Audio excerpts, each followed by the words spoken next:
here with our typically Friday meetings. Today's Thursday, which has really thrown several of us off. And staff, somebody made a mention in our finance meeting and how it was Thursday, and it reminded me again that yes, it is Thursday. It's going to be a interesting week. But let's get started here with a voice roll call, and we will begin with Member Bogus. Member Bollinger is here. Member Booth. Member Brinton is here. Member Davis? Here. Thank you. Member Earl? Is here. Member Green? Member Booth? Is here. Member Hall? Is here. Member Kelly? Member Carey? Joseph Carey is here. Thank you. Member Lear? Here. Is here. Member Longacre? Here. Member Reel? And Member Wood? Yeah. Is here. Now, I will say that I have seen Member Bogus, Member Kelly, Member Reel, and Member Green, so we expect them to trickle in here. They are in the building somewhere. And thank you, Member Davis, for joining us online. We will go right into agenda item 5. This is a Utah School for the Deaf and the Blind board meeting. First up, we have public comment. And let me just read the disclaimer here. The public may sign up to share public comments at publiccomment@schools.utah.gov. The public may send written public comments to the board at board@schools.utah.gov. Public comments are limited to 2 minutes per person. A comment can express support or dissent for regulatory action. Individuals should not use public comment to complain about personnel issues or attack or defame an individual. Speakers making a highly detailed or complex comment should also consider providing a written outline of their words to the board. Please remember that children may hear your comments, be thoughtful and professional, and then keep your comments appropriate for a general audience.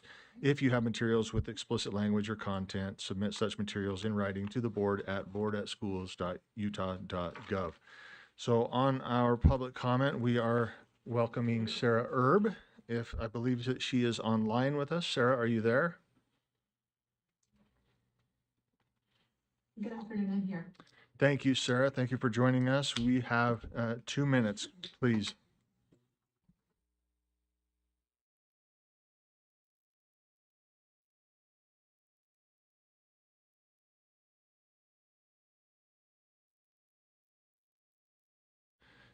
She is, yes. Thank you. Okay, I just can't see it on my view in Zoom, so, okay.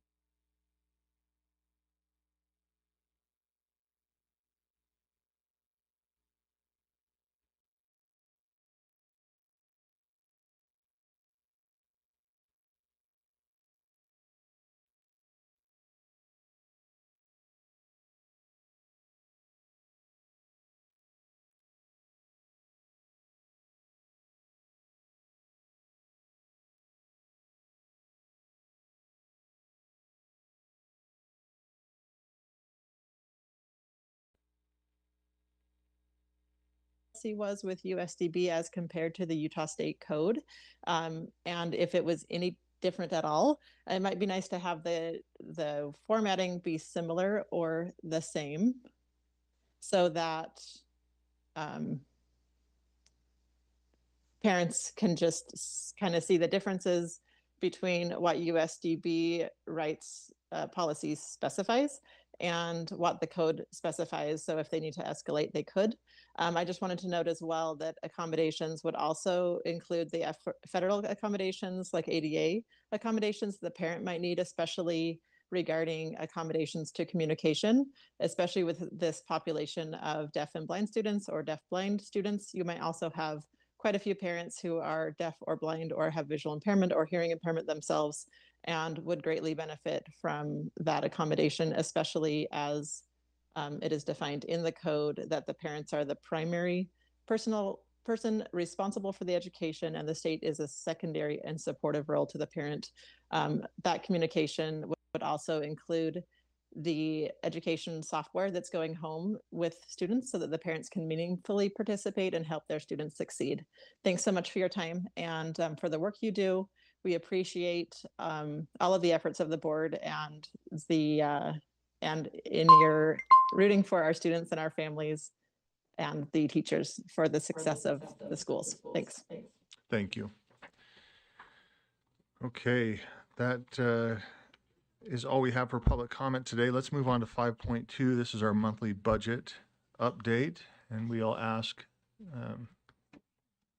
Deborah Jacobson, Assistant Superintendent of Operations, Deborah Jacobson, to join us. Thank you, Deborah.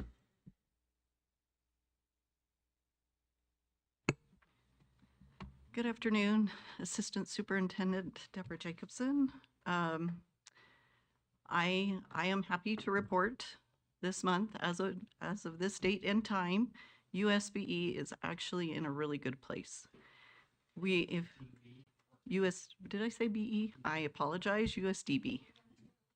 It's Thursday, it should be board meeting, not. Sorry about that.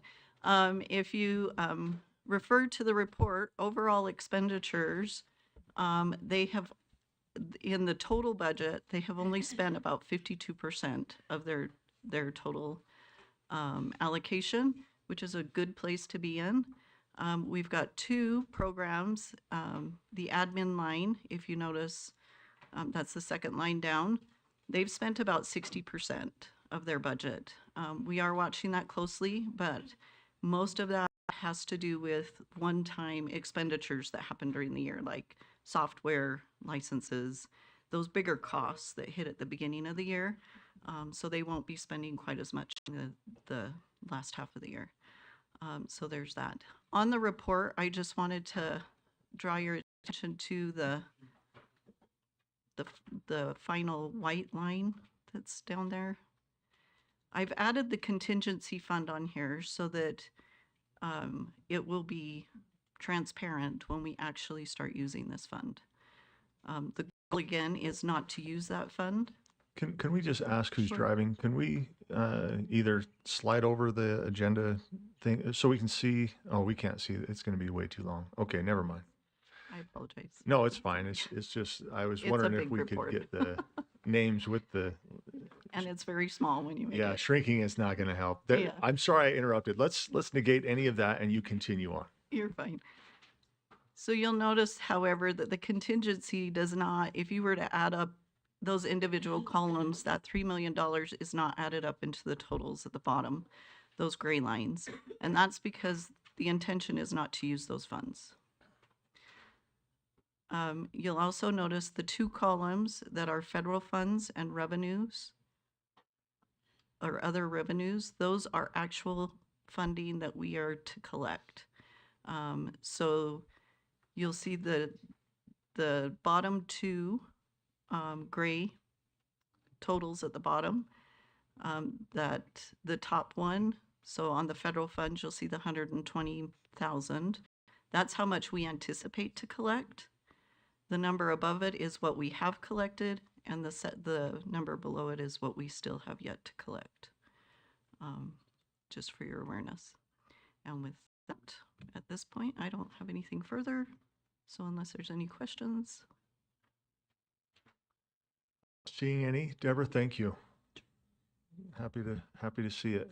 Happy to see things are moving along in the good direction. So appreciate your work and all those who you are working with from the USDB. So next we'll move to agenda item 5.3. This is a superintendent report, and we would like to invite Assistant Superintendents Tanner and Patton to join if in case there's any questions or comments that are needed. So, and I don't know if you guys can see the name tags. We've got Michelle here on her right and Susan on her left. So, okay.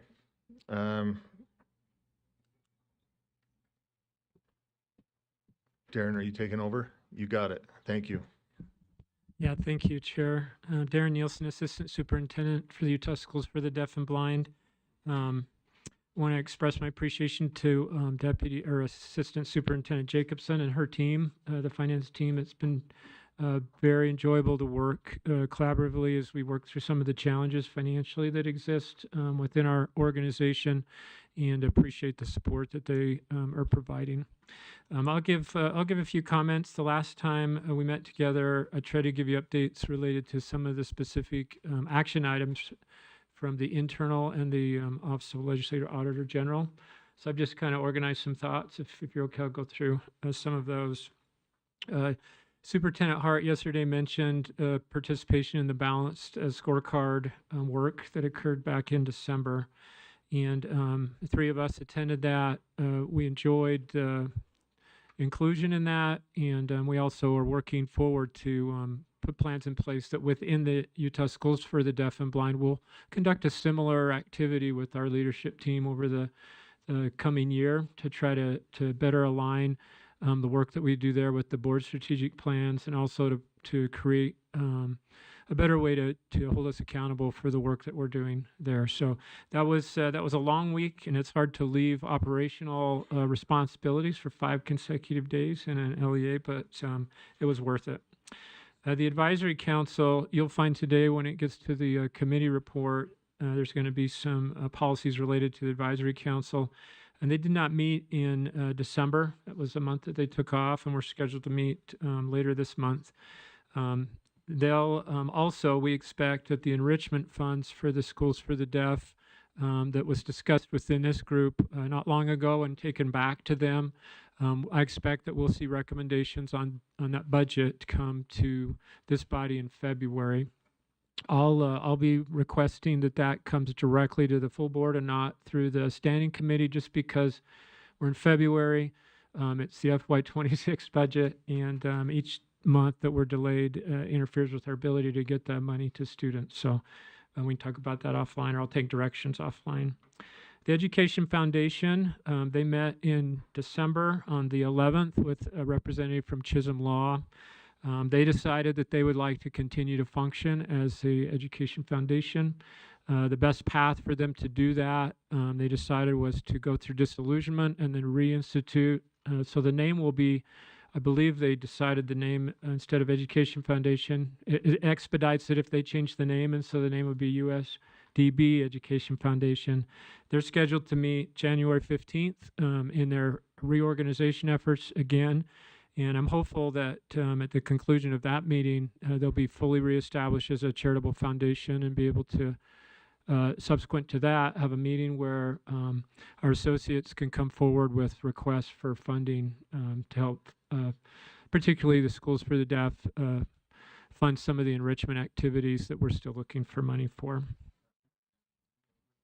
We have a question. Can we interrupt for a Yeah, second? yeah, please Yeah. do. Vice So Chair Wood. if they go through disillusionment, they no longer exist, don't they have to have us as a board reestablish them? Because it's our role in statute to establish them. If they don't exist, how do they? Yeah, that's a good question. I'm not I don't have the legal background to answer that. I know that when they met with the attorney, as they talked through that process, it sounded like it was a perfunctory process, right? That they could continue how they are, and there were some delays that would be instituted through that process, but can certainly follow up with our AAGs with that question. I was impressed with the 4 existing board members, the amount of work that it's going to require for them, that they were very passionate about continuing to support the work that's being done at the Schools for the Deaf and the Blind. Data, this is an area that we have big needs at the Schools for the Deaf and Blind, getting organized in a way that we have a centralized data system. I've mentioned earlier that we were working with a vendor called Brackenwood that we already had a contract with for USIMAC, that LEAs would order materials through us that then would go to the students that they serve directly in their LEA.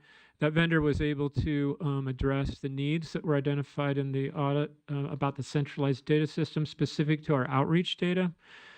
We've executed the contract with them, and we are just beginning some field testing. And I expect we'll have that fully operational by the end of March, and we'll try to get that up and going this year, and then next year all of our outreach service data will be included in that database centralized system, which will reduce errors. Also, reduce a lot of time commitment on staff to try to manage that, and then improve the quality of the data and the reporting capabilities. So that's actually something I'm very excited about. That's moving faster than I had anticipated we would be able to do. We're working with the USIMS developers, Katrina, particularly in trying to get data validation. And that was another area that we lack, so that an LE that has a student that is one of their students that we provide outreach services to, we have a way to cross-validate data. And we're moving forward with the objective of having that built into the student data backpack. The finance committee today heard Katrina talk about an update on USIMS, and they are getting ready to have the IEP data transferable this spring. And we're hoping to be able to connect in some way with that. There's still some undetermined work there, but we're hopeful. Culture and communication and trust. We continue to work as a leadership team to increase transparency and communication. I mentioned earlier we created an Ask Us Anything tool that allows any staff member to submit this questions to us. We'll respond to those in a writing, and so everybody sees the question, everybody can see the answer, to try to reduce rumors and misconceptions. That's actually slowed down the number of questions that are coming in. For the last 2 weeks, I haven't received a single question that's come through that. I'm interpreting that as a positive sign because there was quite a flow of questions coming earlier. We've implemented the office hours webinar. The next one is January 20th, where the 3 senior leaders for the Schools for Deaf and Blind sit down for 45 minutes after school one day of that week, and we answer questions that come in.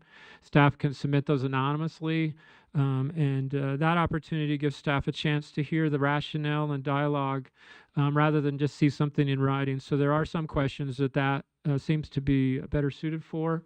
And after the last one that we had, we did a survey to see if it was beneficial, and I received all positive feedback about that.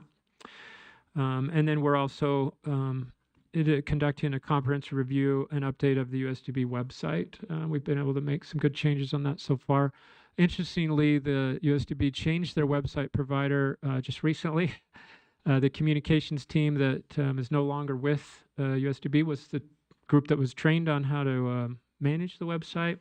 So we have had a need for increased training across our administrative staff, which we're engaged in as well. Some miscellaneous items. We're investigating a short-term relationship or partnership with Weber State. There's a student attending there and a professor that she works with that contacted me in November. They're doing research around fundraising. They needed an entity that would be willing to support their work, and the student has a relationship with the Schools for the Deaf and Blind from the past and selected us, and so we're working through that. Serendipitous in terms of trying to get some additional funding for our enrichment programs. We've had communication in December, and I expect that maybe by the end of January they'll be up and going, and they'll be assisting and helping to raise some funds for our enrichment activities. We also, I read in a report for the Disability Research Policy and Practice from Utah State University about a work-based learning and technical assistance program that they're providing to some LEs in the state. And we reached out to them, and they're very interested in partnering with us, and they'll be meeting with our leadership team here shortly to look at whether we can take advantage of that. That's some of the work that's more exciting. And there's stuff that we do that's operational that you've got to do and you've got to get it in place. And then there's things that we're working on, much of which we haven't talked about, that is really exciting because it affects students directly and opportunities for our students. So that would be my update over the last month. Thank you. Vice Chair Wood. Sorry, one more question.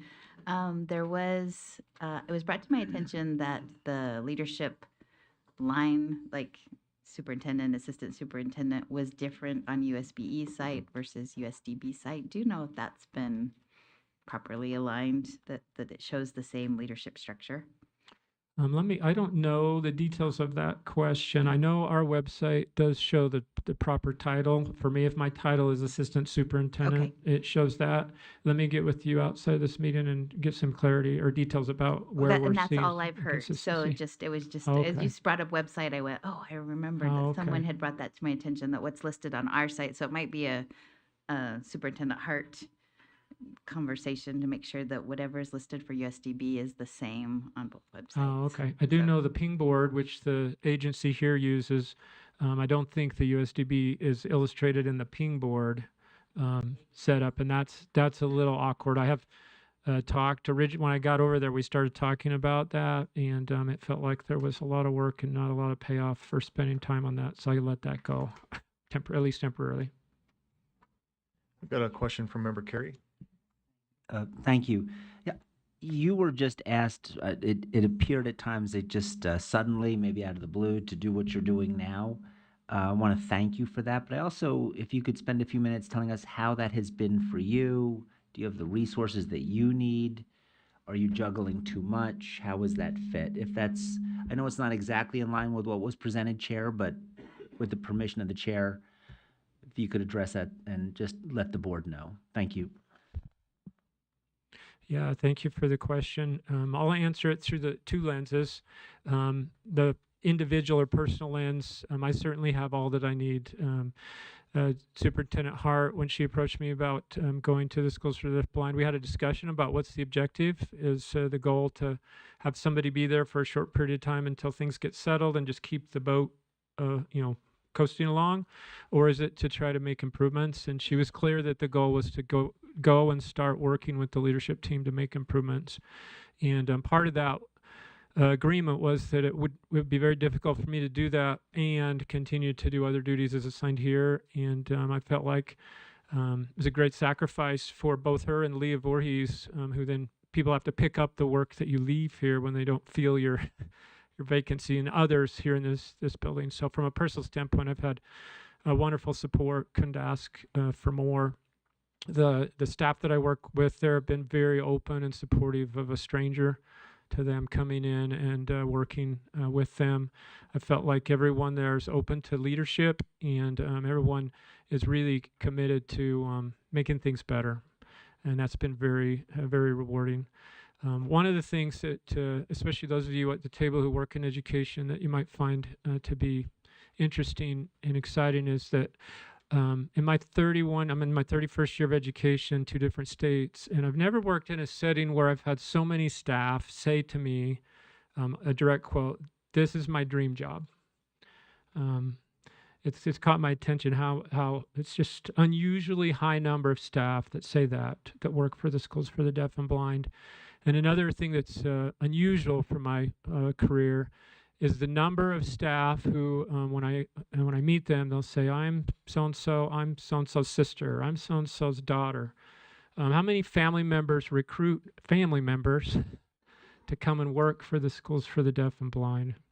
Which is, I believe, is a really healthy indicator of the work culture that exists. And I'll acknowledge maybe not everybody in the Schools for Deaf and Blind feels that way, but there's certainly a lot of people who believe working for the Schools for the Deaf and Blind and with the students who are deaf, blind, hard of hearing, or deaf and blind is really rewarding for them.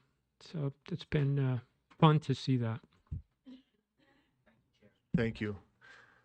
If I could, Superintendent, does that conclude your report?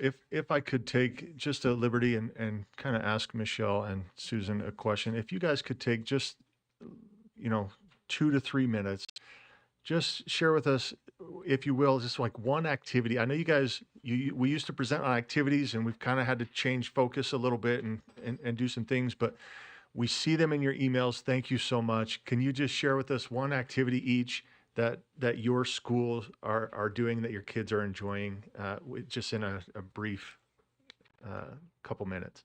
And I don't know who goes first while the other one thinks, but good luck to you. Thank you, Chair. Michelle and I, you guys know, we can talk forever about these kinds of things. So I'm trying to go through just one, but We are currently looking at some revisions as far as the enrichment funds and enrichment fund activities, but we also are wanting to continue those activities that have been extremely successful and life-changing for students, both individually and collectively, as far as making like teamwork. And one of the things that has been a highlight for us for the last 5 years now, is the 70-48. And that has been something that has been an evolution, and I haven't been able to report on the evolution of part of that. And now this is the first year where we actually have it as a canoe crew. So it's an actual team that started 2 years ago, like a year ago. So we were paddling on, and I say we, I showed up for pizza, but anyway, where they started paddling, and they did frequent paddles, and the last one they did was in December. Then they started in October, and then they started the next month in doing fitness tests. So we're fitness assessments and accountability partners with the chaperones. And so this is something that we've been able to do. It's not just a one and done thing where they go and they have this amazing life experience of really having to push themselves hard, but they're also integrating those same kind of characteristics and routine oriented skills in fitness and nutrition, and developing a hobby of leisure and a leisure activity that they enjoy as far as paddling. So that's been something really, really fun to watch and to see. We have a great group of outside experts that are part of the canoe crew that are chaperoned, and each one of them are paired up with a student, and those are the accountability partners.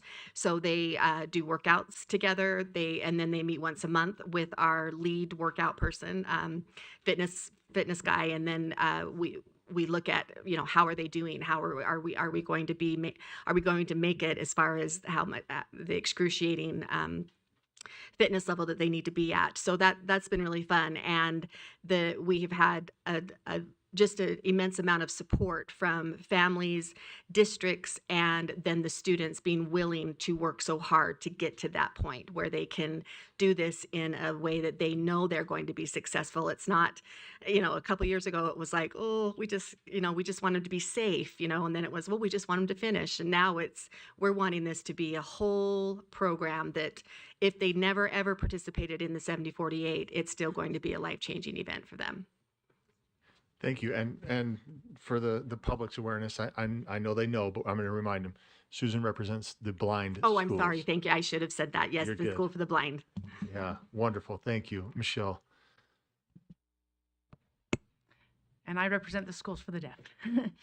I just have the one activity to really report on that we're able to do, and that is basketball. And that one is, basketball is like Texas and football for the deaf school. So we compete against a tournament that's going to be happening at the end of this month. It's going to be the last week of January. It's going to be in Washington School for the Deaf. I was going to say Washington County School District. No, Washington School for the Deaf in Washington. So a lot of our events, we are trying our best to get our students with other deaf students.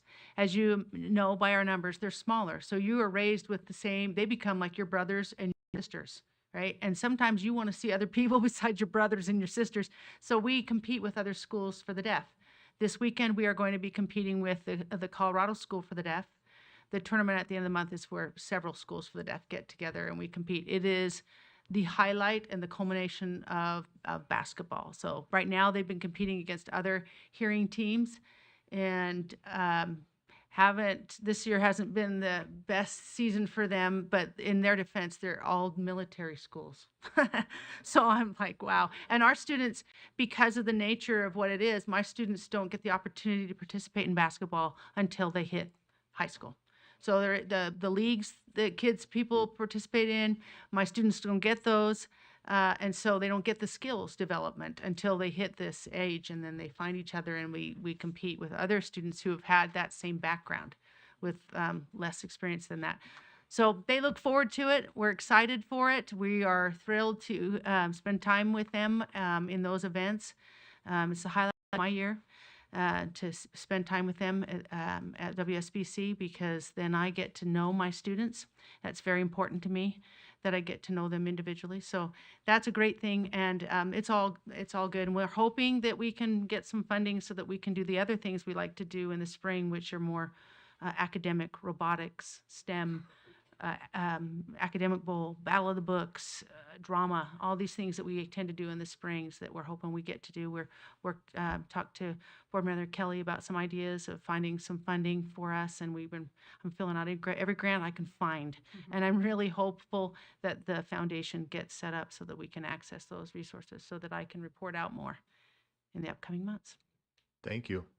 I will say, when I was athletic director, we just started the program, and on our basketball schedule, we had USDB, and our students made light of it. Like, oh my goodness, school for the deaf and the blind, right? How are they going to play basketball? They only made that mistake once. They came back and were like, they have some athletes, right? We were all kind of surprised. They do. Quite honestly, but you guys have some athletes, and these kids are fantastic, and it's just great that this is a continued on, and that this is kind of a highlight as well. I love basketball. I don't know if I love basketball until they fall down. I am like a mother. I'm not even kidding. They've had to pull me back off the stand sometimes because I saw them hit the head too hard and I'm jumping, and they're like, no, they've got medical down there. I'm like, okay, I'll try to control myself. And I don't care what team it's on. I don't care whatever team that's on. I don't like seeing the other children hurt either. That really struggles. It's hard for me. Yeah, you should stay away from competition. I do. Okay. I do. I only go to these games. All right. I have Member Kelly and then Member Brenton. Thank you for calling me out. I sent you an email as soon as I sat down. I'm sure you have not read it yet, but I'm last month we talked, and December is always crazy, right? And part of what I didn't want to do is start asking for people for money in December, with Christmas and everything. But I want to work with, and I want to just say this publicly, because I want to work with Assistant Superintendent Nilsson, and I'm so bad with titles, I'm sorry, but Michelle Tanner and Susan Patton. I want to work with you guys, and Superintendent Hart. I just sent a text message to her, but it should be no secret that I'm a big fan of extracurricular activities, and the value of these programs is important, and I think as a community, I think the state of Utah can come together and make contributions to provide these opportunities for these kids. So I'm going to make that commitment publicly, that we're going to make that happen over the next couple of months. So thank you. Thank you. Member Brenton. Thank you, Chair. I just thank you so much, Superintendent Nielsen and Tanner and Patton. I feel this as a labor of love from you all and from the people that work for you and for these special children. And it just warms my heart, and I want to do more. I mean, can we put on a wrestling tournament? Can we have a walk or a 10K, something to raise money? I mean, I would love to help with anything too, so that they get their extracurricular activities that make it such a richer experience. So thank you for all you do, and hopefully we can find ways to support and help them better. Member Longacre. Yeah, I just want to echo Cole and Joanne, and put myself on public record to help you guys earn that money. It's out there. We can just be creative and collaborate together. And how amazing would it be for the whole state of Utah to come together so you guys can have your activities? And I think that would be a great thing for all of us here. So I want to help too. Thank you. Back to Member Kelly. Joanne reminded me of something, and I apologize for coming back, but I've had to wrestle against blind kids before. Yeah, and there's a rule specifically in the sport of wrestling that when you wrestle someone blind, you have to start out touching them. And so before the referee blows the whistle, you start out touching hands, and then they blow the whistle and they go. So that's, I mean, great idea. Yeah. Thank you. And Michelle, please. I just wanted to also say thank you. I know I appreciate and I just want to publicly thank this board for the support and the time and attention that's been given to the response to the PEA memo. I know the deaf community members have felt very valued because of that letter. If you could understand, as a marginalized group in society, to have a body such as this to acknowledge that you have value and that you are important to them, it means a great deal. And I just want to publicly, on their behalf, tell you thank you. Thank you. Okay. Thank you, Superintendent, and Superintendent. Thank you. We will continue on with our USDB Standing Committee and turn time over to Chair Wood.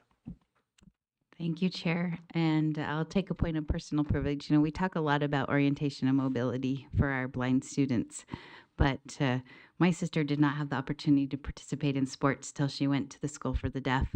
And my dad talks about the first time that she played volleyball. And so she lost her hearing from spinal meningitis. And so the cilia in her ears were gone. They had been burned. And so she had no balance. And that first ball just banged her right on the head. There was no way for her to figure that out. By the time she hit her senior year, she was one of the star players. But I think about that ability to even balance. It's not just social. It's not just, there's so much to those extracurricular activities that provide for our students and their well-being over time. So anyway, thank you for your efforts. All right, we will start. We are at item 6.2. There's no motion for the board. I just wanted to clarify. So our 277-800 is how we interact with USDB and their policies. And because we know that there will be future changes with the legislature, we decided to move that forward until the legislative session is over. So we'll move to item 6.3.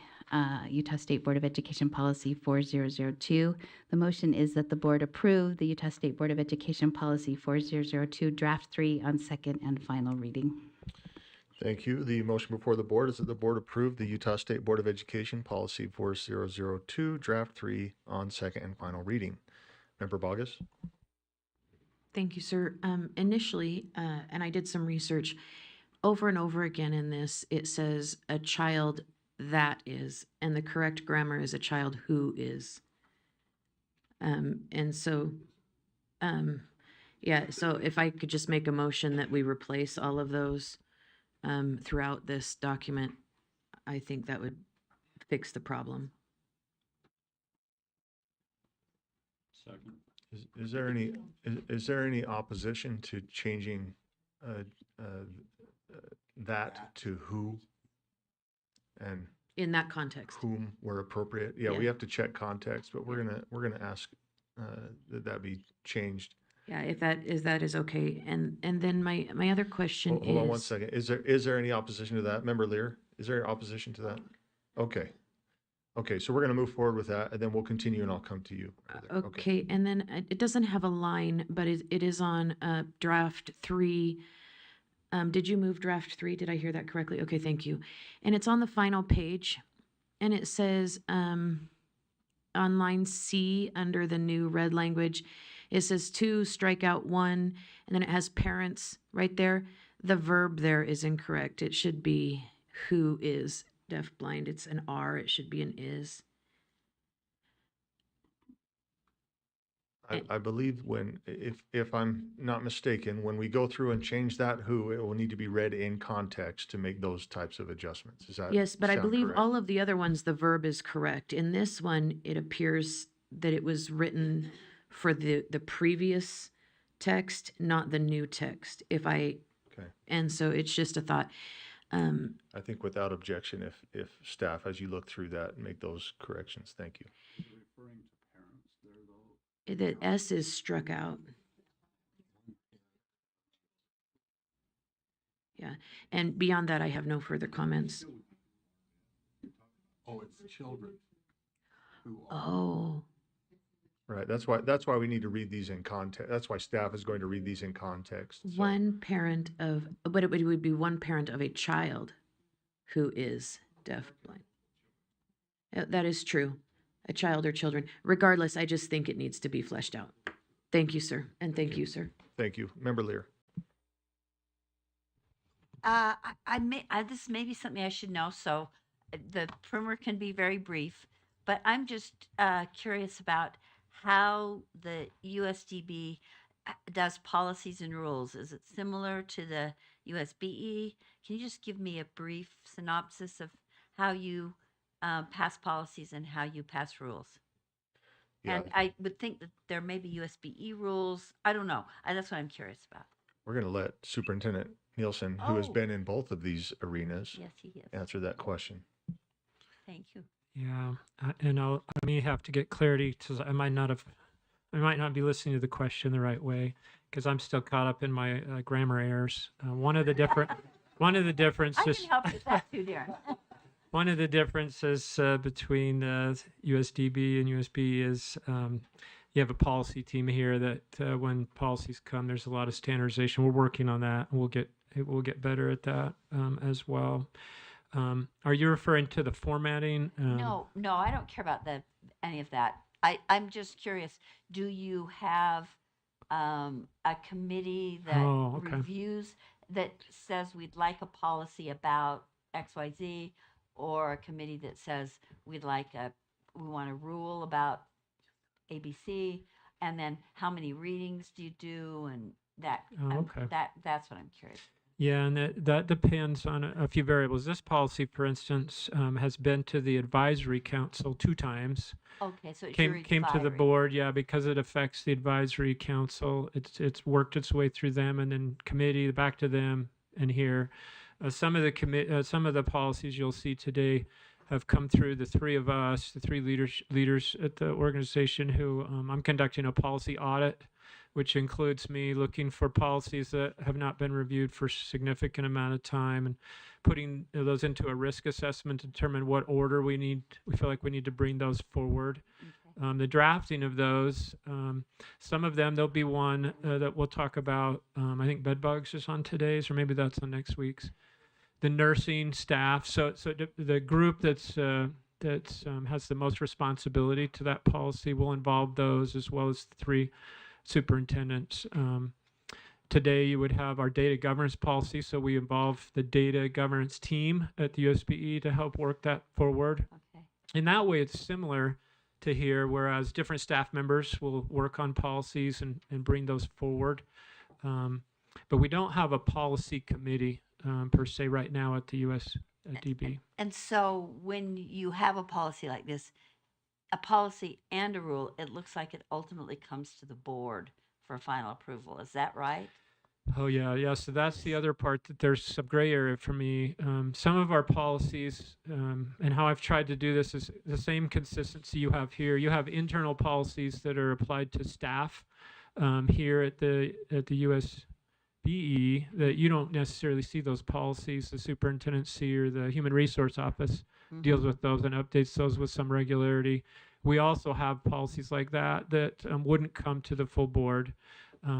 Policies that affect students or parents is kind of my threshold, need to come to the board, to the governing body, to give a review and approval and opportunity to revise those policies. But it sounds like you get some interaction with the advisory council for their feedback on the appropriateness of the policy, or is that right too? The policies that have affected the advisory council, we've worked closely with them, but not all. Their role doesn't include policy review.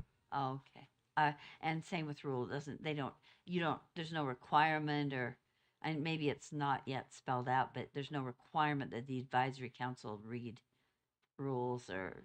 Correct. Oh, Yeah. the standing committee. That's right. The USDB committee reads them, and so it is kind of similar to USBE in that regard. Yeah. Okay. Yeah. Oh, thank you. That's really helpful because they just seem to come up periodically, and I wasn't sure where they came from or who you consulted, so that's helpful. Thank you. I did forget the standing committee element. That's really important. Yeah, Thanks. for the benefit of the board and the public. So we're conducting a policy audit that's ongoing. We're identifying them and trying to put them on a 5-year review cycle, just like we have board policies. And board rules. Ones that are substantially out of date, we bring those forward. There's some other things we'll evaluate to determine the level of risk that the policy's out of date. Just because there's so much, we can't bring them all Yeah. forward at the same time. Okay. Thank you. That's you. a really helpful background for me. Thank you. Seeing no other questions, let's tee this up for a vote. The motion is that the board approve the Utah State Board of Education Policy 4002 Draft 3 on second and final reading. And I'm going to say as amended, since we did make some unopposed changes. So with that, let's go ahead and vote.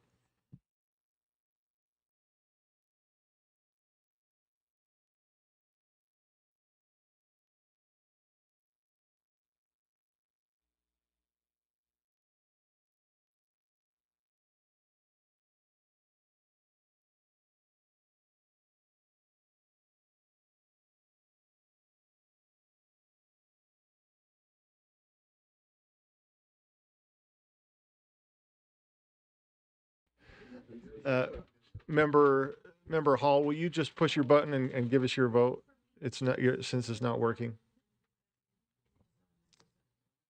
Member Hall, push while you do that, push the button for me for a second. Okay, you ready? There, yeah. What's Oh, your this button? your mic? Get your mic on there. Are you? What's your vote? Yes. Yes, for the record, it's a yes. So that passes 14 in favor, 1 abstention. The abstention coming from Member Reel. Thank you. Back to you, Chair Wood. Thank you. Item 6.4, USDB Advisory Council Bylaws. I move that the board approve the USDB Advisory Council Bylaws Draft 2 on second and final reading. Thank you. The motion before the board is that the board approve the USDB Advisory Council Bylaws Draft 2 on second and final reading. Member Bogus? Sorry, thank you, sir. So if through the chair to Vice Chair Wood, if possible. Vice Chair Wood, I'm looking at this and it appears as if we're putting the last policy inside this document. Is that correct? In terms of, Chair Wood? and we're on the bylaws, right? Right. Yeah. It Yeah. appears as if we're taking language from the last document and putting it in here. Because they have their bylaws. 'Cause they operate as a separate committee. And then the other one was when it was our policy related to that committee. So my question would be and I'm going to just use an example. For example, on number 4, I think it would be better if we put the board may appoint members according to policy X so that we don't have to pull these bylaws every time we amend a policy. You're giving me a shaking head. I would make that motion that the board may appoint members in according to maybe rather board policy 4004, I believe it is. Was that correct? 4002? Yeah, I think that would just be better in terms of infrastructure so that we're not constantly going back and forth. They have a reference point and we don't have to pull the bylaws. Let's get a motion on the. Oh, I apologize. That's I okay. spoke Let's to get a it motion. too. Let's get it on the screen. Make sure that it's what you are hoping for. So you might need to repeat it for. I would just move that number 4 state, the board may appoint members according to board policy 4002. And Vice Chair Wood, please feel free to whatever before we get a second.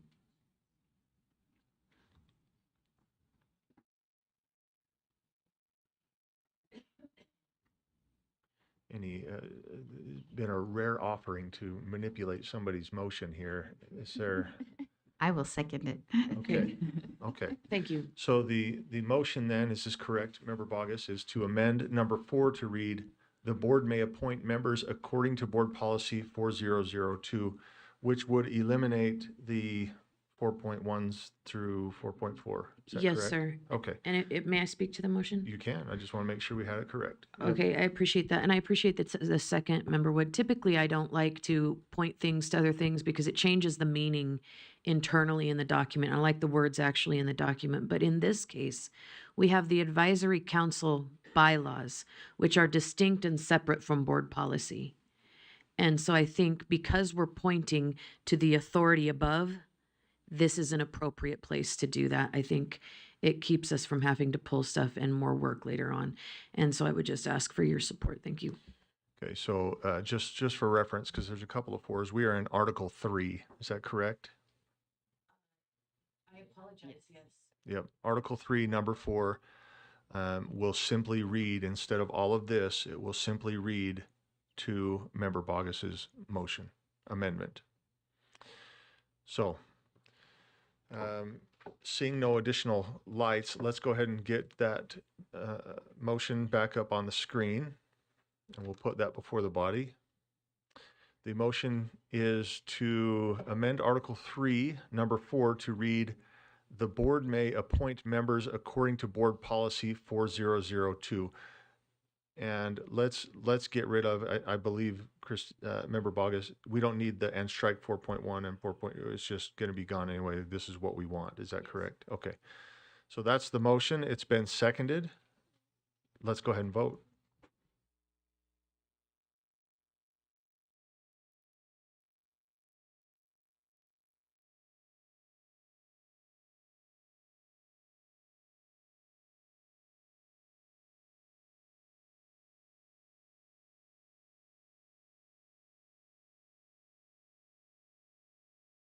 And that passes unanimously, which brings us back to the underlying motion, which is that the board approve the USDB Advisory Council Bylaws Draft 2 as amended on second and final reading. Member Bogus? Second, I'm trying to find it. Is that okay?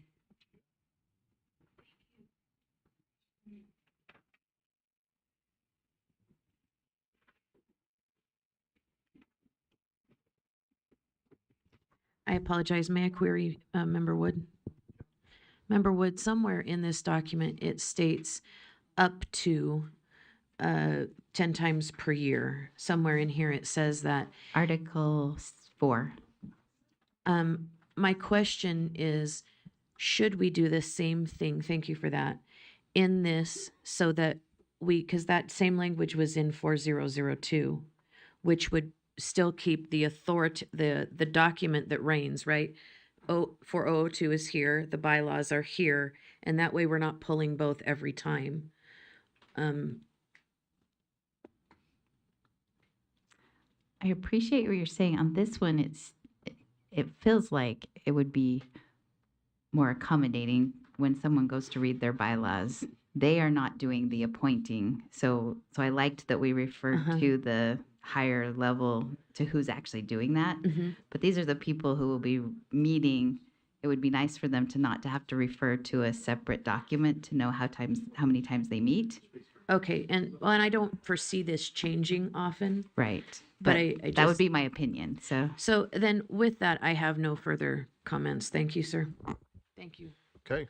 So the motion before the board then is that the board approve the USDB Advisory Council Bylaws Draft 2 as amended on second and final reading. Let's go ahead and vote.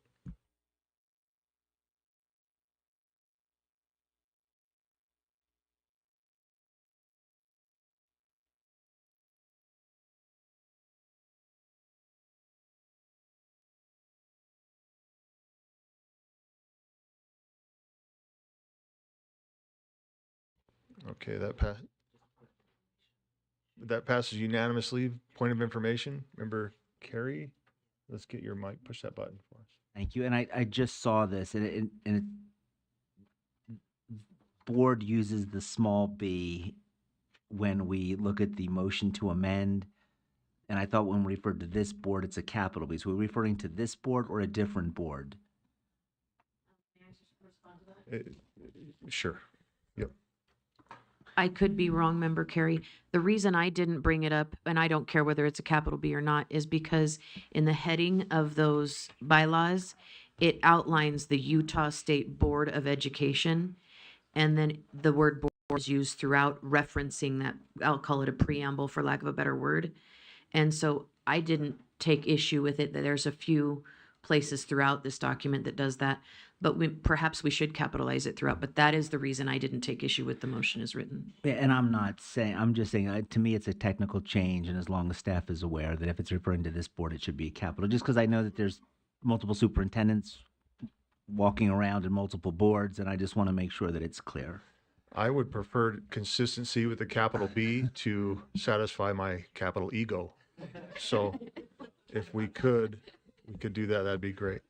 Okay, let's move on to 6.5, or actually Chair Wood, back to you. Thank you. We are at item 6.5, I believe. I had a page turn. Yes, thank you. I move that the board approve parent rights to academic accommodations policy draft 2. Thank you. The motion is that the board approve parent rights to academic accommodations policy draft 2. Member Bogus? Thank you, sir. Through the chair, may I query Assistant Superintendent Nielsen? Sure. Sir, I like this policy, but what I notice is that nowhere in here does it say, like, it says notice of parental rights, but the where parents go is, when I read this, I thought, well, if I were a parent, where would I go to ask for these accommodations? And so I guess ultimately my question is, one, was that just an oversight? Should we put it in here? Or two, is there a place we can reference in the policy? Because if I'm a parent looking at policy, I want to know who to contact to get this accommodation. Yeah, Chair. I don't know if it was an oversight. As I examined other LEA policies related to this parental rights to academic accommodations, I didn't see it in any of their policies either. You know, the process outlined, and I don't know if that's because the accommodations vary widely enough that it wouldn't be a singular process. So if they want to excuse a student for a family event, that's a different process of getting that accommodation versus placed in a specialized class and so forth. So I don't know if there's some assumptions in here that they'll work directly with the school through whatever their communication channels are, whether it's their teacher or building principal or so forth, depending on the accommodation. But it's I think the goal is to make it clear that parents understand they have these rights, and if the school tries to deny them of them, they've got a policy they can reference to say, no, I have a right to this consideration of this accommodation. Okay, may I follow up? So would I be correct in my, cold, we'll call it a cold understanding, that somewhere else we are telling parents where to go in these different and separate contexts? Yeah, and I'm gonna make an assumption, and then I'm gonna ask for clarity from the two associate superintendents. We have a policy that talks about parental complaints and the hotline, that if there's a complaint that somebody needs to make, that there is a policy that this board recently approved for that. But in terms of a defined process for each of these specific accommodations, do you know? I don't know that we have a defined and articulated process for them. I think Chair Wood might have a suggestion as well, or an answer. So if you go down to the final page, it says notice to parents and students. Each student's parent shall be given annual notice of the parental rights and school responsibilities under this policy.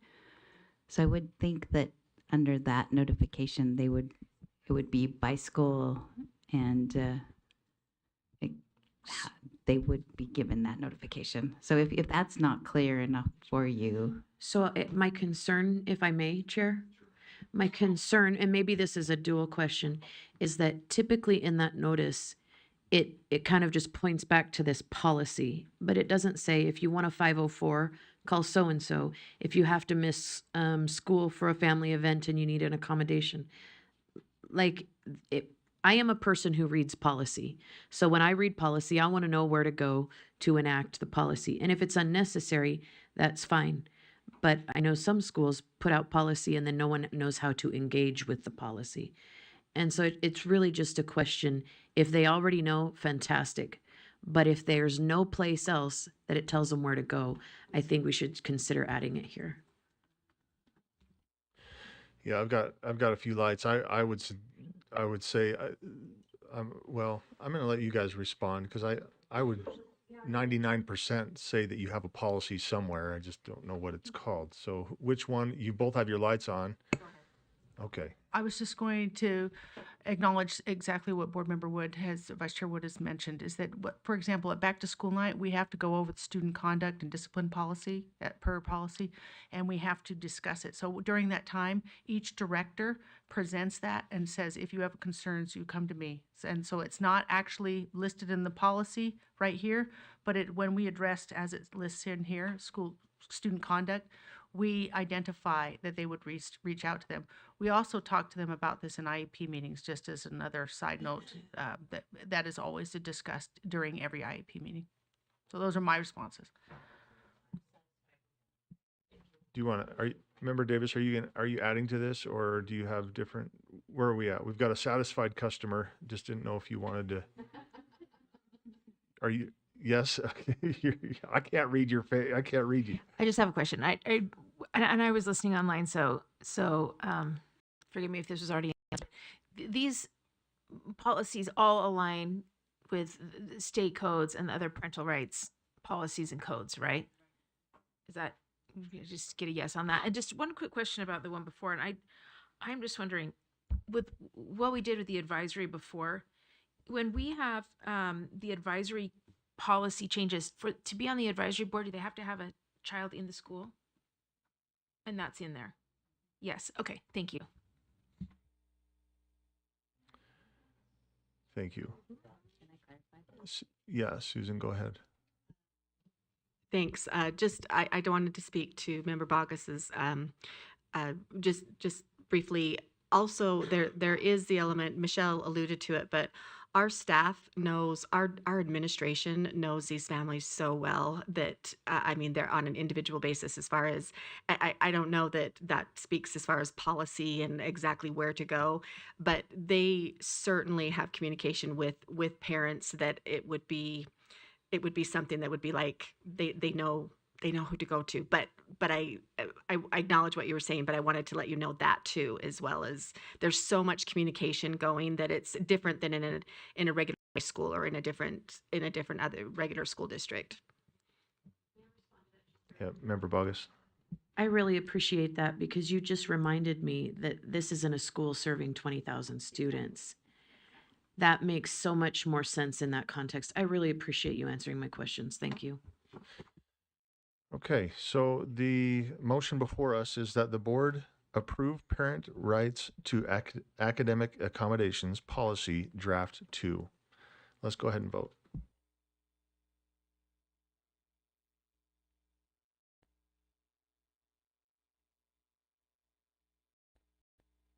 And that passes unanimously. Back to you, Chair Wood. Thank you, Chair. I move that the board approve the data governance policy draft 2 on second and final reading. Okay, the motion is that the board approve the data governance policy draft 2 on second and final reading. Seeing no lights, let's go ahead and vote.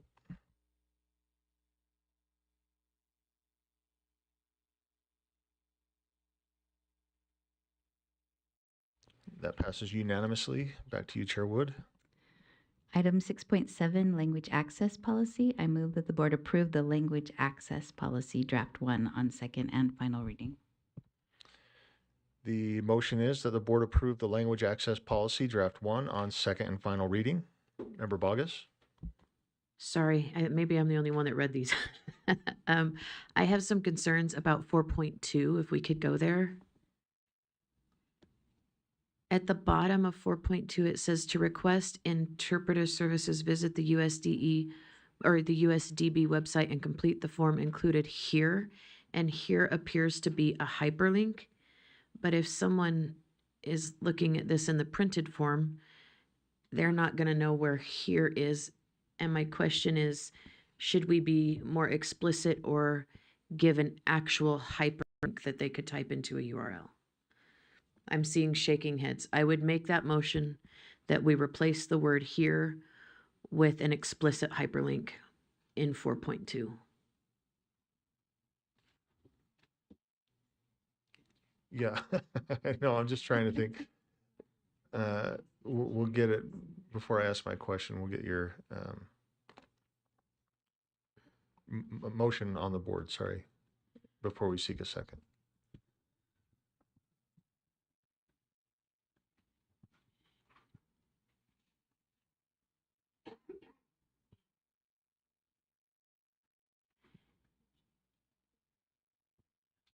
Or, no, I'll wait and discuss it after it's done, sorry. Well, I guess, again, if we modify the motion before it gets a second, I'm also happy with an exact location on the USDB website under the link X, because hyperlinks can change with web updates, they can change with updates to software, certain things can happen, and it could be, and maybe just with an explicit location, on the website at this link or something to that effect. And obviously hyperlinking it is great, but I just think it needs to tell people where to go. I don't think we need to, I trust Superintendent Nielsen to get that job done. I just think it needs to be replaced with an explicit location. So maybe change the word hyperlink to location. Or something. I please feel free to change my language, Vice Chair Wood.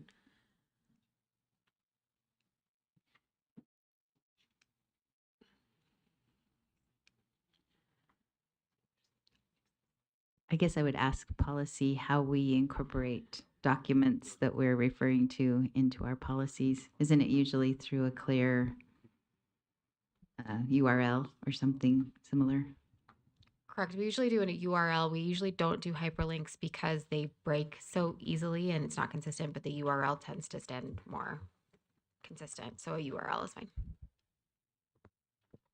Okay, Member Bogus, is this your motion? I'm looking around the room. That's fine with me. I think it needs to be so explicitly clear if possible, please. So the motion then is to amend 4.2 that the word here be replaced with a clear URL location. Is there a second? There is a second. Back to you, Member Bogus.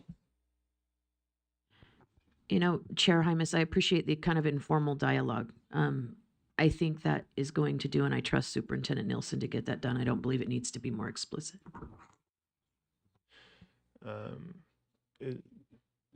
Is there still going to be a link if they're looking at the policy, or is the link just automatically gone as well? What are your, I don't know, Member Bogus, this is your motion, so is that what you're asking for, that it's just? So if I were to be honest, if it's linked because it's online and it's in Adobe, great, fantastic. But I still think if it needs to be written in there so that when it's printed, they could type it into a browser. Did I articulate that in a manner that you are tracking with? I'm just Yes. making sure that we're all on the same page. So I've got Vice Chair Bollinger and then Member Green. Yeah, thank you. I actually support the motion because talking to Superintendent Nielsen, the form is only available online. And so there's not like a paper form that's filled out. So I do think that putting the URL is the exact URL would be the most appropriate way for them to access and know where to find it. So thank you. Member Green? My question is there anything else that we need to put beyond the URL, like go to the settings okay, it'll. From what we can see, the URL will take you exactly to, so it's not a 2 clicks process. It just should take you right to the form. Okay, thank you. That's a great question. Okay. Seeing no other questions, Michelle, did you have a comment? I was just going to let you know it is called the USDB Interpreter Request Form if you want to put that form down there, but it goes into a droplet form. It's not an Adobe PDF. It's not a web page. It's a droplet form that we use for forms within the system that people can access. So it's actually, just thought if that clarification helps, it's not a web page actually, or a PDF. And it's called the USB Interpreter Request Form. So if you wanted to put that up there with it, and here's the link to the URL, that might be helpful because, yeah.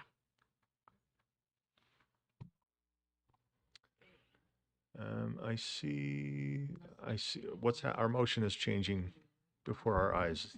Help me link to are we changing the motion? Okay. Oh, sorry, I apologize. I'm happy to amend it, sir, to replace the word here with a clear URL location and add the words USDB interpreter request before the word form. in 4.2. We don't Okay. need to be all whatever. I think Director Nielsen knows what we want. Okay, so let me, I'm just understanding here. We have an amendment to your amendment. Is there any opposition from this body to include the USD interpreter request before form? Just for clarification. It doesn't seem to be. So this is our new motion that's before us. So the motion then is that to amend 4.2, that the word here, linked here is removed, or yeah, we're removing here and adding a clear, well, are we adding the USDB interpreter request form? I want this motion to where I can read it without thinking.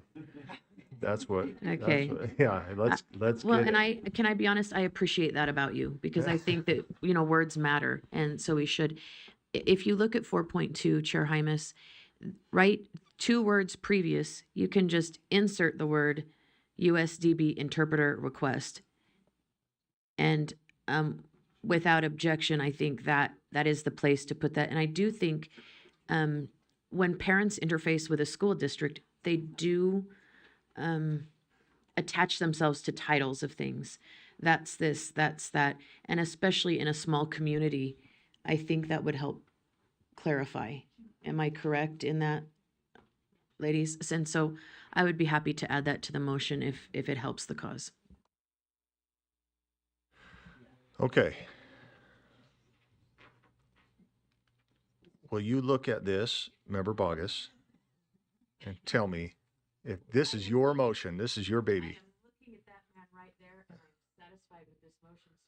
Okay, the motion to amend is to amend 4.2 that the word here be replaced with a clear URL location, and we're adding the words USDB interpreter request form, or just interpreter request and then capitalizing form. Okay. Seeing no other lights, let's vote on this amendment.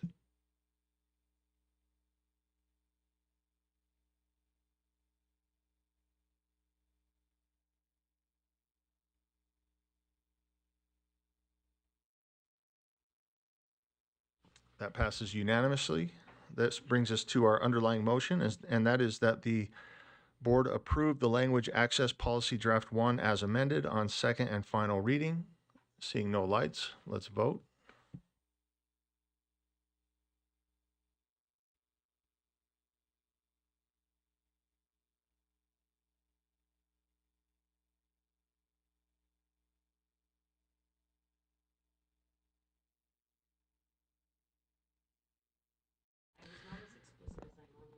That passes unanimously. Back to you, Chair Wood. Thank you. We're on to item 6.8, bring your own device policy. I move that the board approve the bring your own device BYOD policy draft 1 on second and final reading. Thank you. The motion before the board is that the board approve the bring your own device BYOD policy draft 1 on second and final reading. Member Bogus. Sorry, I must be that girl today. So I notice in 1.1, if I could go through the chair to direct Superintendent Nielsen, it uses the word students, but nowhere in here do I see any reference to the code that reminds our students that cell phones aren't allowed. And so I'm just wondering if that is found elsewhere in policy, or if I should make a motion to include it here. Or maybe I'm outside the scope. Chair, yeah, so we've intentionally tried to bring 3 technology-related policies forward at the same time, so we don't get us too confused month after month of bringing different policies. Mm-hmm. And I'm wondering if the student device and network acceptability use, which is going to be 2 more policies down, contains a cell phone information. We also have our technology director, AJ, I think, is available to help us. So AJ, if you're online and you have any support you can offer to that question.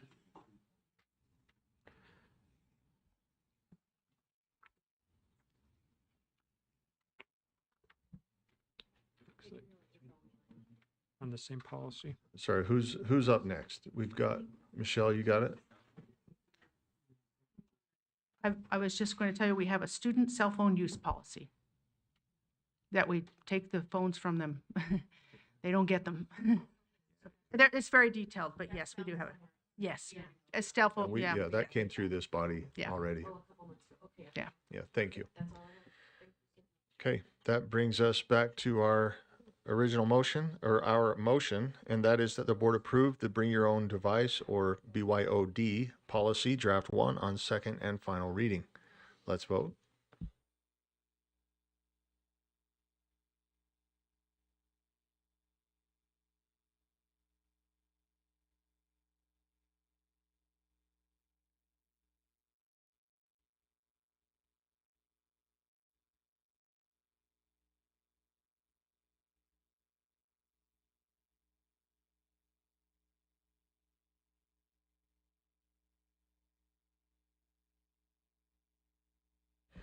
That passes unanimously. Chair Wood.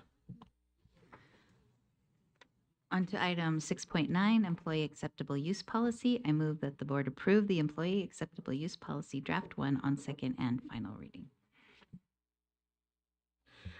Thank you. The motion is that the board approve the employee acceptable use policy draft 1 on second and final reading.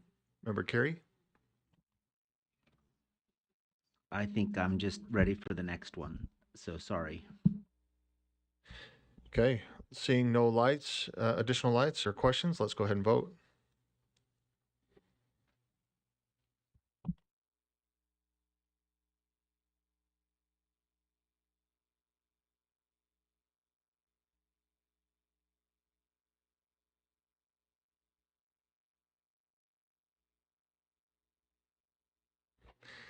That passes unanimously.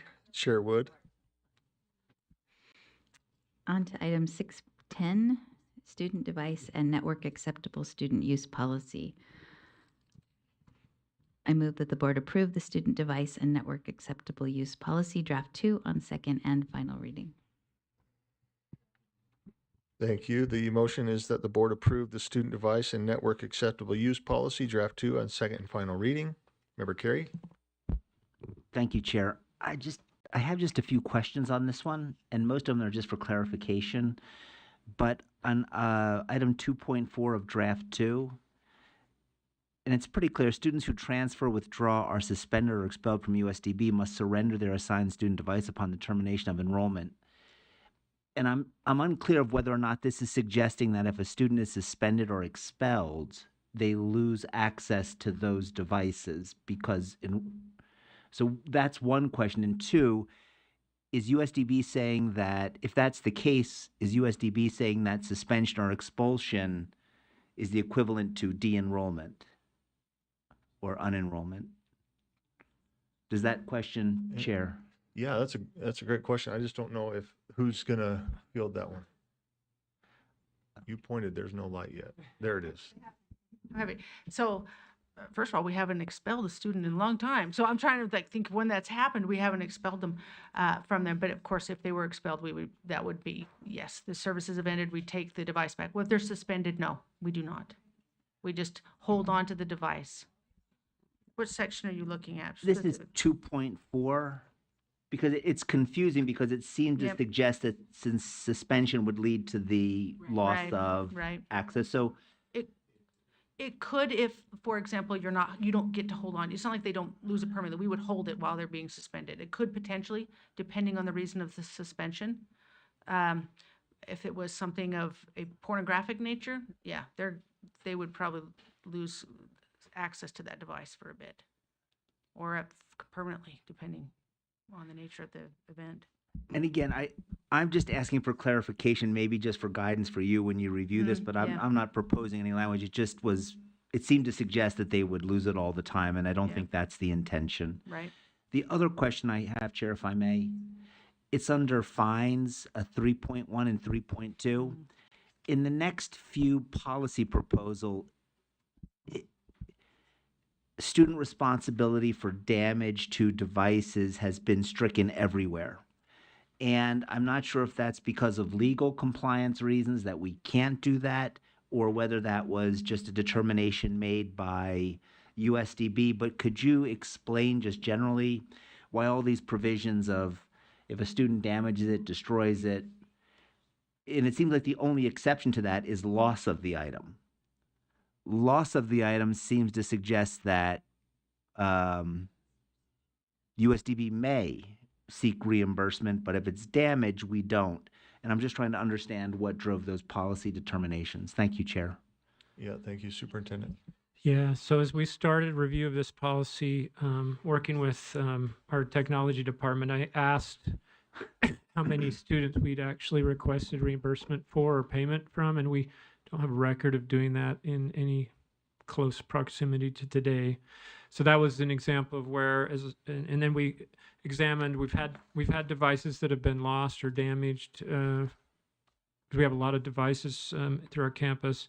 So we looked at the total cost of that the USDB has occurred, and I don't have that in front of me today, but the determination was it's a policy statement that we're not enforcing, so we should either start enforcing it or take the policy statement out.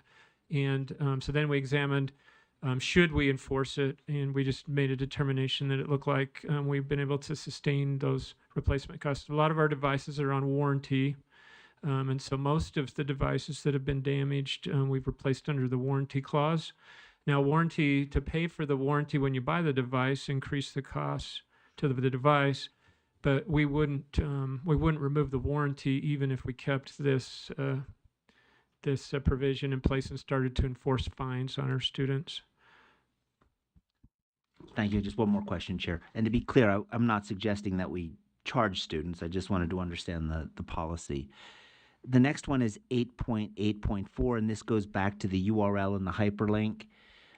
My concern when we put a hyperlink in is if I review the USDB Student Code of Conduct today as it's posted, that's my support or opposition to this policy is going to be based in part by what it says on the website at this time.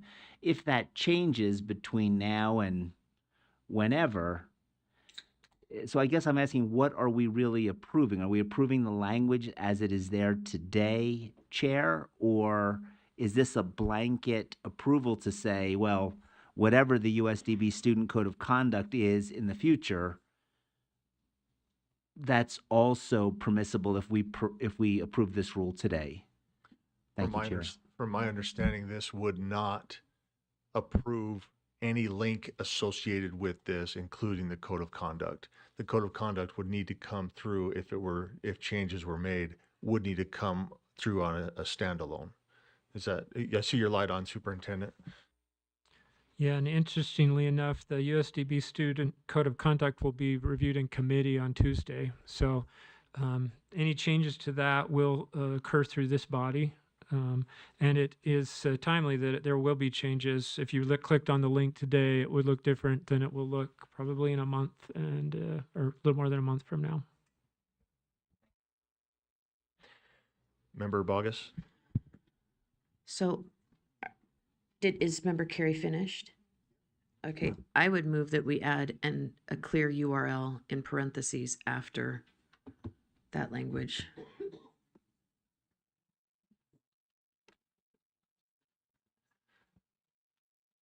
The motion is to add a clear URL after the code of conduct. Mm-hmm. Yes, please.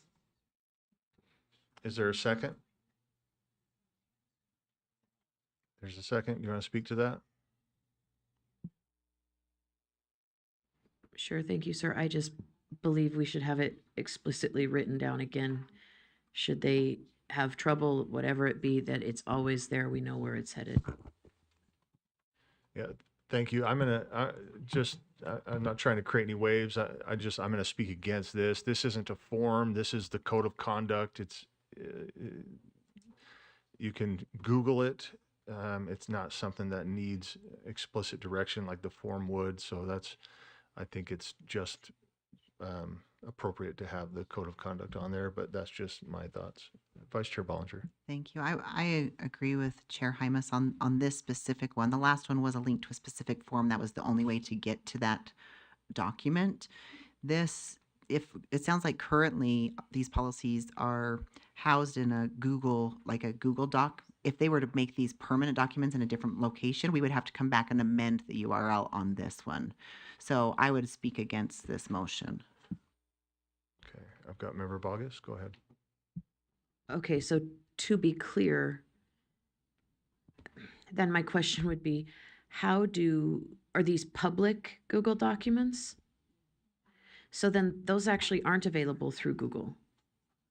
Like if you were to Google code of conduct at such and such and it's in your Google Drive, the spider is not going to go out and catch that document as the same as it would as if it were published on a web link on a website. That the spider doesn't go out and catch what's in someone's OneDrive or what's in someone's Google Drive. I think that, please, I hope you found a question in there. I did. One of the things that, as I've come in and conducting the audit policies, there's a shared folder that is owned by the USDB that houses the policies. So they're created in Google, and then those links are posted on the website, the USDB website, in their policy handbook with the title or the label of USDB Student Code of Conduct, which then makes them accessible from a web search, either directly searching on the website itself through the functionality that exists there, a Control F on the page that's in the policy handbook that has all the policies, we'll find it, or a Google search, because the link and the title are posted on the website. Oh, so it would come through the metadata, not through the document itself. Yeah. Okay. Did that answer your question? It Member does Bogus? answer my question, but I am a person who prints policies. And I just think if we're going to start linking them all together, we need to tell people where to go. And if I were reading this, that would drive me nuts. Okay. So I'll let the motion stand, and whatever the board decides is fine. Vice Chair Wood? Yeah, I'm going to speak for this because I just clicked on it and it wouldn't give me access. So if we require a URL, people are going to be able to get access. Like that makes it, yeah, exactly. So it forces people, it forces us as a board to make sure that we have accessible documents if we have a URL. So Can I ask a clarifying question to our policy team? I know that a lot of districts don't really like to put links into policy because if the link changes, then you have to go back and revisit the policy. Is that a practice that we want to be encouraging? Because I mean, it is convenient, obviously, but in this case where it's just the name of a policy that then someone could go look, is it good practice to put links to policies and other policies? No. Deputy Superintendent Nui? We try to avoid it whenever possible. So we will put URLs when there is something that is incorporated by reference. So that, makes it part of our rule. But that's only for rules. For policies, there is no strict rule, I guess you could say. But yeah, it does create certain problems and the upkeep can be complicated. So typically not when possible. It's not a very helpful answer, but. Okay, so Emily, Member Green, go ahead. I just, a couple things to clarify. Is the USDB Student Code of Conduct different than the USBE? Because the search on Google produces the is that right? USBE's Student Code of Conduct. Do we have a separate code of conduct? So without, and I ask this because without this linked correctly in the document and no URL, then there's not a way to find it on the internet so far. Yeah, when we Google USDB Code of Conduct, it takes us to the USDB. I got the same thing right there. So yeah, to answer your question, Member Green, it is different. As an LEA, they would be different than the USBE Code of Conduct. Are those policies different? They're different. Thank you.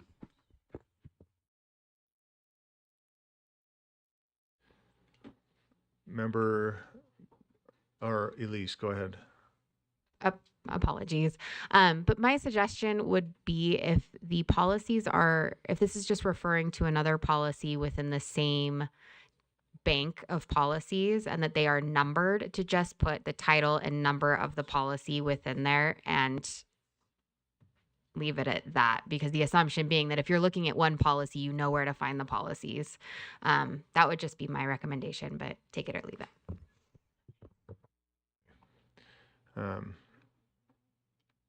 Michelle, did you have a comment on this? I was just going to recommend the same thing. It's just take the link off and reference the policy number. That was my recommendation, and not put a link in there at all. Okay. I've got Member Bogus and then Member Britton. So I have a question because I saw something flash before my eyes. Could we bring back up the USDB policy manual link or the tab there? Could you click on that one right there? I noticed that the names are actually different. We say follow the USDB Code of Conduct in 8.8.4, but this is labeled Student Conduct and Discipline. Am I correct in that?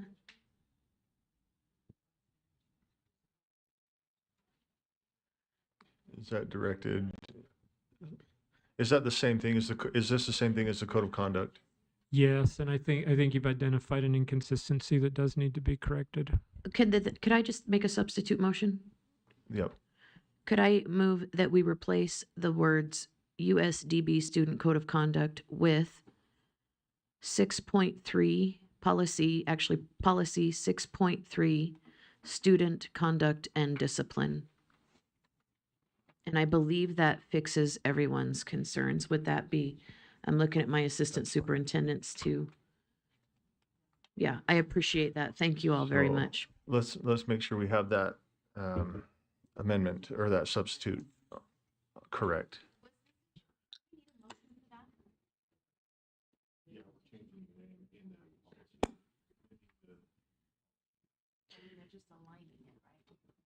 Yeah, so it might be semantics to whoever's driving. I would put 6.3 in front of student code just because that appears to be the way you guys catalog. Superintendent Nielsen, you're welcome to shake your head yes or no. It appears that you catalog them by those numbers on the left as opposed to the right.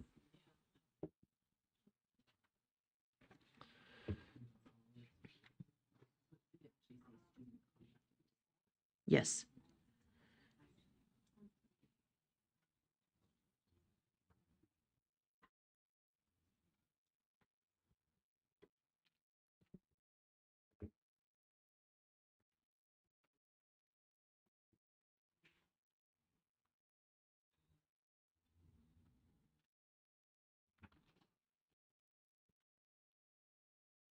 Michelle, this is what you want, right?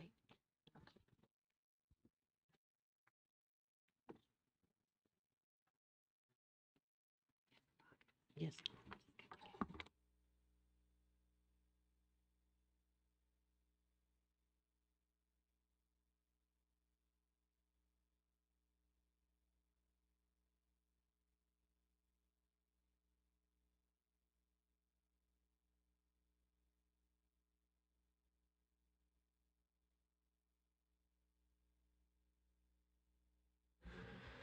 The substitute motion is that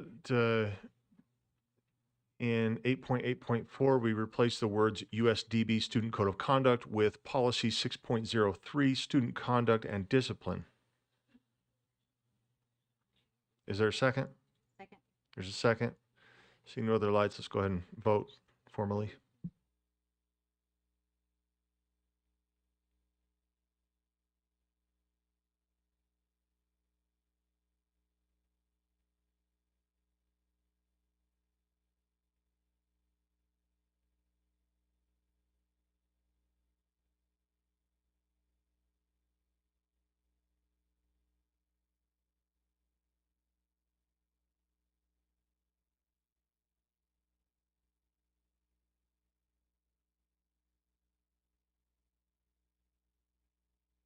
That passes unanimously with 3 absent. Member Bogus? Thank you. Through the chair, sir, I'd like to take us to 10.3. And through the chair, I don't care who answers. Inoperability, I just have a question about that word. So for example, as an employee, if my computer just doesn't turn on one day, I take it to IT, but they don't charge me for it. I'm wondering what you mean by that and how that would play out in real time. Because I have some consternation with this word, but I'm not certain if whether it's not, it's justified.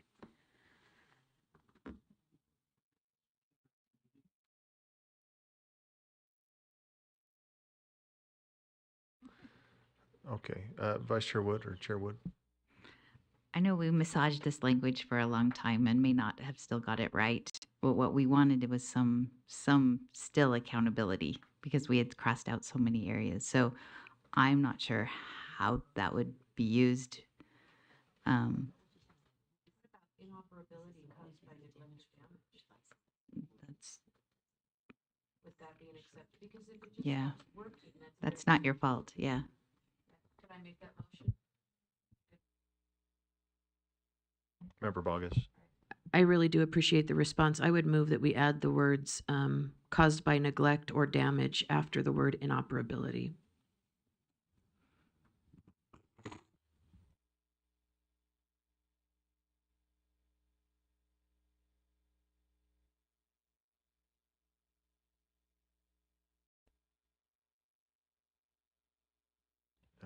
Just keep an eye on the screen, Member Bogus, and help get the verbiage correct.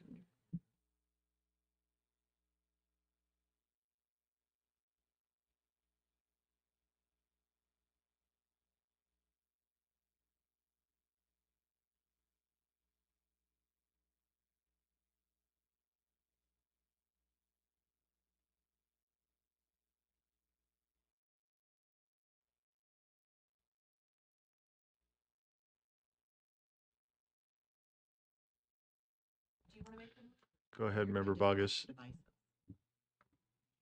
There you go. So I would move that we insert the following words after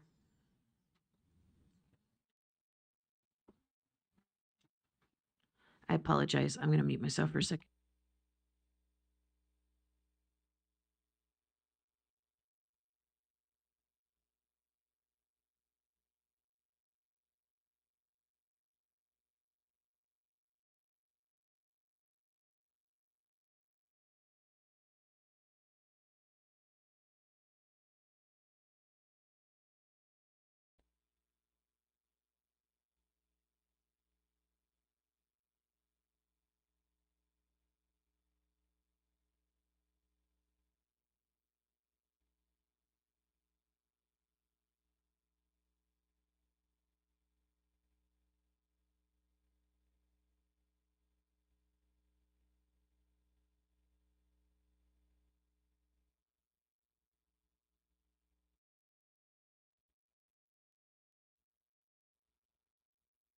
Member Bogus, go ahead.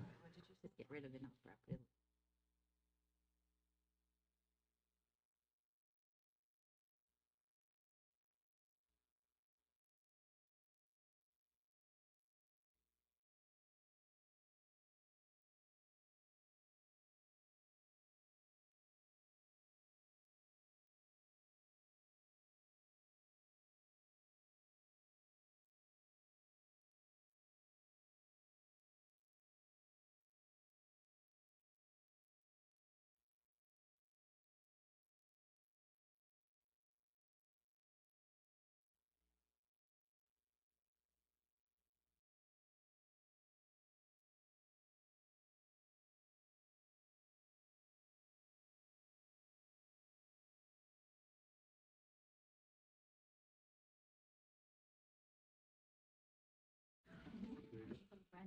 All right.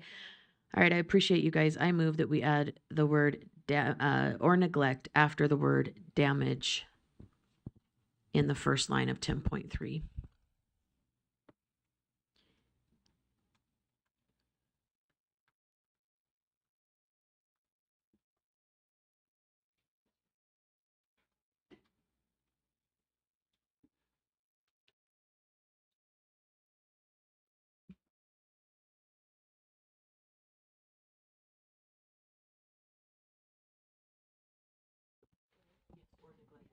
will you keep an eye on that screen and make sure it reads how you want it to read?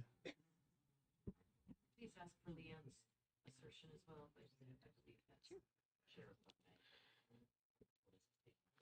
Yeah, while this motion is formulating, go ahead. I just wanted to thank our interpreter, Jennifer Jackson, for the fine job she is doing signing. Yeah, if we're exhausted by the end of this, you Oh, can she- only imagine. Yeah, thank you. Yeah, she's nodding in agreement. No, I'm sorry. So the motion then is that the words "or neglect" be inserted after damage in 10.3. Do we have a second? Second. We do have a second. Can we, I don't know if we need to look at that in its entirety. I don't see any lights, so let's go ahead and vote. We're just adding "or neglect" after damage. So voting is open.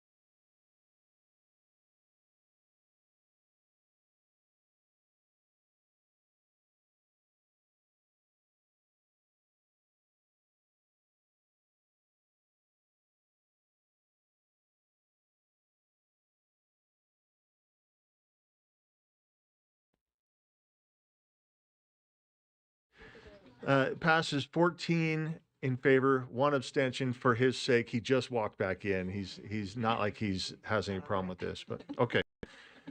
And the abstention coming from Member Hall. The motion before us then that we're looking at here is that the board approve the student device and network acceptable use policy draft 2 as amended on second and final reading. Seeing no additional lights, let's vote.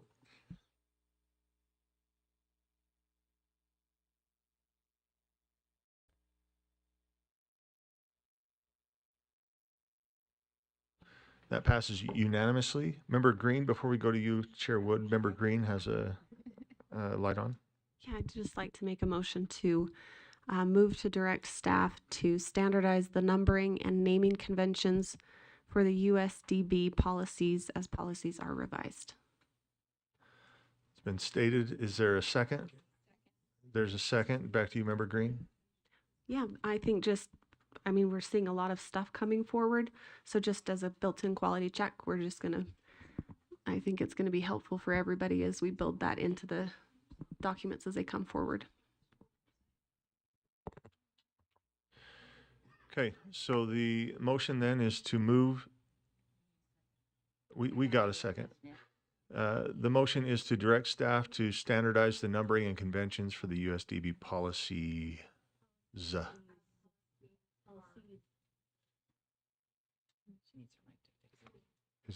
there? Yep.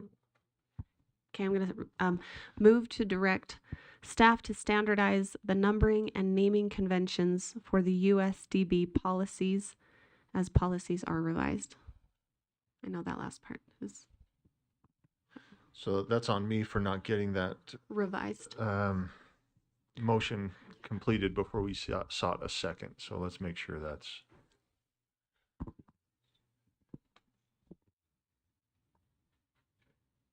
Yes.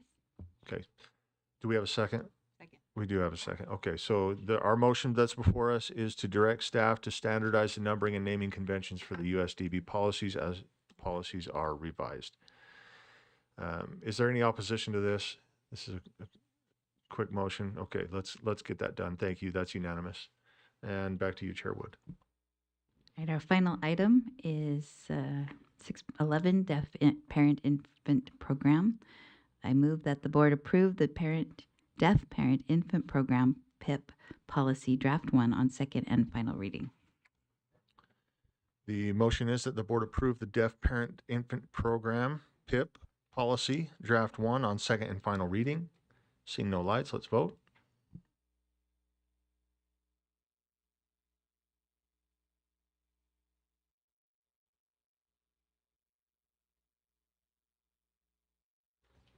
That passes unanimously. Chair Wood? Thank you, Board. That completes our work. Okay, this brings us to agenda item 7, unfinished board business, which, because of efficiency, we were able to finish. So I would seek a final motion. There's a move to adjourn. There's a second. All in favor? Aye. Any opposed? We're adjourned. Thank you.